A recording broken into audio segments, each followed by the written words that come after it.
ঘরের মাঠে চেন্নাইয়ের বিপক্ষে আগে ব্যাট করে আরসিবি পেয়েছে 218 রানের বড় পুঁজি। প্লে অফে যেতে হলে এখন তাদের জয় দরকার 18 রানের ব্যবধানে।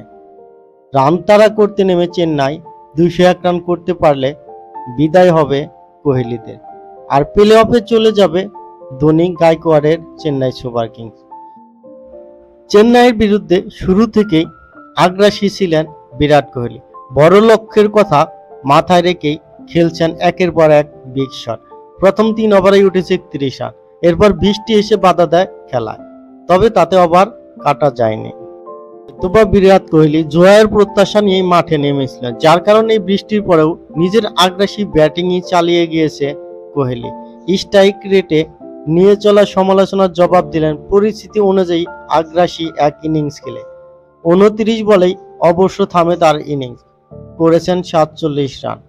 সবচেয়ে বড় কথা, দলের বড় সংগ্রহের ভিত করে দিয়েছে Virat Kohli. Faf du Plessis খুব একটা ধীরগতির ছিলেন না, তবে কোহলির তুলনায় ডু প্লেসিস ছিলেন একটু ধীরগতির।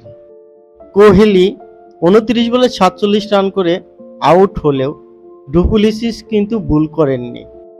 39 বলে 54 রান করে থেমে যায় ডু প্লেসিসের ইনিংস। ক্যামেরন গ্রিন এবং রজত পাতিদার এরপর খেলেছেন দুর্দান্ত ইনিংস। রানের অঙ্কে বড় না হলেও দলের স্কোরের চাকা ঘুরিয়েছে তাদের ওই দুই ক্যামিও। 23 বলে 41 রজতে আর 17 বলে 38 রানের বিধ্বংসী ইনিংস খেলেন গ্রিন। গ্লেন ম্যাক্সওয়েল আর দীনেশ কার্তিকও খেলেছেন 200-এর বেশি স্ট্রাইক রেটে। তাতেই বেঙ্গালুরু পেয়ে যায় 218 রানের বড়সড় এক পুঁজি। চেন্নাইয়ের ইনিংসের 16তম ওভারে আক্রমণে আসেন জসদয়া। তখন থেকে আরসিবির মূল পরীক্ষা শুরু হয়। ক্রিজে মহেন্দ্র সিং ধোনি ও রবীন্দ্র জাদেজা। জশের ওভারে আসে 13 রান, 3 ওভারে 50 প্রয়োজন সিএসকে। 17তম ওভারের প্রথম বলে 6 মেরে সিরাজকে স্বাগত জানায় রবীন্দ্র জাদেজা। ফের পরিস্থিতি ঘুরতে থাকে চেন্নাইয়ের দিকে। সিরাজের এই ওভারে আসে 15 রান। আর জিত নয়, চেন্নাই সুপার কিংসের লক্ষ্য ছিল প্লে অফে জায়গা করে নেওয়া।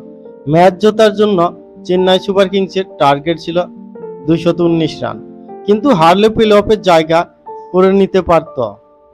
201 রান করলেই হতো প্লে অফে যাওয়ার জায়গা। স্বাভাবিকভাবে চাপ বেশি ছিল আরসিবি শিবিরেই। তাদের প্রথম কথা জিততেই হতো। দ্বিতীয়ত নেট রান রেট, বল হাতে শুরুটাও দুর্দান্ত হয় আরসিবির।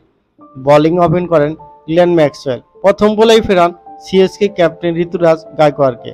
নিয়মিত ব্যবধানে উইকেট নিতে থাকে আরসিবি। তবে বিশ্বের ফিনিশার যে টিমে রয়েছে তাদের বিরুদ্ধে ম্যাচ না হওয়া অবধি শেষ বলে কিছু নেই। ধোনি ক্রিজে থাকা অবধি প্লে অফের দৌড়ে টিকে ছিল চেন্নাই। শেষ অবধি 27 রানের নাটকে জয় আরসিবি। নেট রান রেটের অঙ্কেও জয় প্লে অফে আরসিবি। পাওয়ার প্লেতে 2 উইকেটে 58 রান। শিবম দুবে তখন 11 বলে মাত্র 4 রানে ব্যাট করছিলেন। সেটি চেন্নাই ইনিংসের 13তম ওভার, ম্যাক্সওয়েলের স্পেলের শেষ ওভার। শেষ বলে রচিন রবীন্দ্রকে রান আউট করে ফের আরসিবিকে ম্যাচে ফেরায় মহিবালের থ্রো এবং কার্তিকের উইকেট ভাঙা। হাফ সেঞ্চুরি করা রাচিন আউট। 37 বলে 61 রানের অনবদ্য ইনিংস।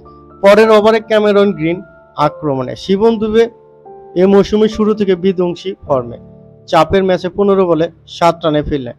গ্রিনের short pitch delivery long on বাউন্ডারিতে ক্যাচ লকি ফার্গুসনের হাতে। মহেন্দ্র সিং ধোনি 16তম ওভারে ব্যাটিংয়ে নামে। তার আগের ওভারের শেষ বলে অবিশ্বাস্য ক্যাচে মিচেল স্যান্টনারকে ফেরান ফাফ ডু প্লেসিস। মোহাম্মদ সিরাজের লো ফুল টস কভারে স্পট জাম্পে অনবদ্য ক্যাচ। কোয়ালিফাই করতে 30 বলে 71 রান প্রয়োজন ছিল সিএসকে। ম্যাচ জেতার চেয়েও এই টার্গেটই ঘুরছিল। শেষ 4 ওভারে সিএসকে কোয়ালিফাইং লক্ষ্য দ্বারা 63 রান। আরসিবির টার্গেট 62 আগেই থামিয়ে দেওয়া। লকি ফার্গুসন হাই ফুল টসে 19তম ওভার শুরু করে, যা 9 বল ধরা হয়। ফ্রি হিটে সিঙ্গেল নেন ধোনি। সব মিলিয়ে ওভারে 19 রান আসে। শেষ ওভারে সিএসকে টার্গেট দ্বারা 17 রান। জশ দয়ালের হাই ফুল টসে 6 মারেন মহেন্দ্র সিং ধোনি। 5 বলে 11 রান। আরসিবির জয় আর বিদায় যেন সময়ের অপেক্ষা। পরের বলে মাহির উইকেট। ধোনি 13 বলে 25 রান করেন। 4 বলে 11 রান বাকি। প্লে অফের দৌড়ে তখনও এগিয়ে চেন্নাই। স্ট্রাইকে শার্দুল ঠাকুর, প্রথমেই ডট বল। 3 বলে 11 রান দরকার সিএসকে। চতুর্থ বলে সিঙ্গেল নেন শার্দুল ঠাকুর। জাদেজা স্ট্রাইকে আসতেই ফের আশা সিএসকের শিবিরে। 2 বলে 10 রান। গত বছর ফাইনালের পরিস্থিতি, সেই জাদেজাই স্ট্রাইকে। শেষ 2 বলে 10 রানের দরকার থাকলেও জয়স দয়াল শেষ 2 বলে দুর্দান্ত বোলিং করেছেন। 2 বলই ডট দিয়েছেন এবং তার 2 ডট বলের কারণেই আরসিবির জয় সহজ হয়। শেষ পর্যন্ত জয়স দয়ালের কারণে আরসিবি জিতে যায় এবং প্লে অফ নিশ্চিত করে।